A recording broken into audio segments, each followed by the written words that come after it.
Sian Lim aksidenteng ibinunyag ang modus ng kanyang girlfriend na si Iris Lee para makaiwas at makalampas ang kanyang production team sa Bureau of Immigration.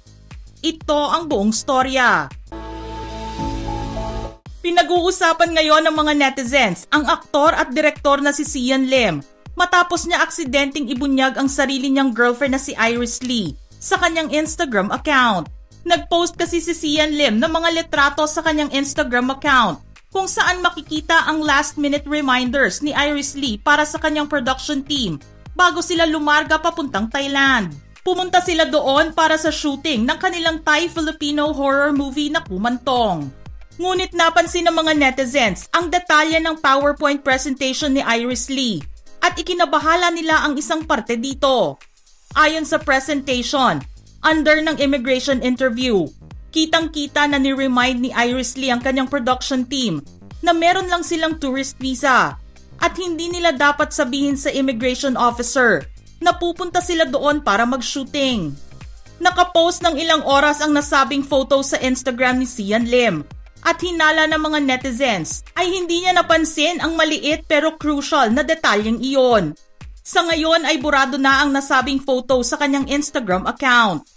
Samot-saring reaction naman ang sinabi ng mga netizens at sinabi kung ano daw ang magiging reaction ng immigration officers kung makita ang picture na ito. At ilan pa nga ay nagbiro pa na itag ang Bureau of Immigration.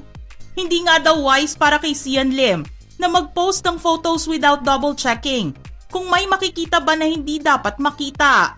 Nabahala din ang iba dahil borderline illegal daw ang ganitong klaseng gawain sa harap ng immigration officer.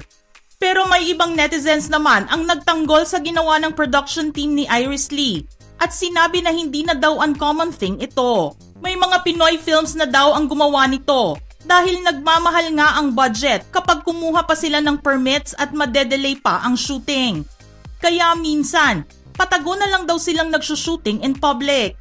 Hindi lang daw ang Pilipinas ang gumagawa niyan. Still, matatandaan na nag-remind ang Bureau of Immigration sa mga travelers na maging honest sila sa kanilang identities at agenda habang sila ay ini-interview tungkol sa kanilang international trips. Ayon sa Commissioner ng Bureau of Immigration, if you lie about your identity, your background or the details of your travel, then it could be a reason for our immigration officers to doubt the legitimacy of your trip. Mafa-flag daw ang pasahero for misrepresentation and ultimately, hindi na sila pasasakayin sa eroplano.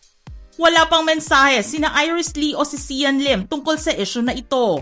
Kamakailan lang ay nag-post naman ng appreciation message si Sian Lim para kay Iris Lee dahil sa lahat ng naging effort niya para ma-develop at ma-produce ang kanilang movie na ikinatuwa naman ng kanyang girlfriend. Nagbigay din ng sarili niyang appreciation post si Iris Lee kay Sian Lim sa comment section. Ano ang masasabi nyo sa pagkakamali ni Sian Lim na maibunyag ang modus operandi ni Iris Lee para makalampas sa immigration officer? Just comment below.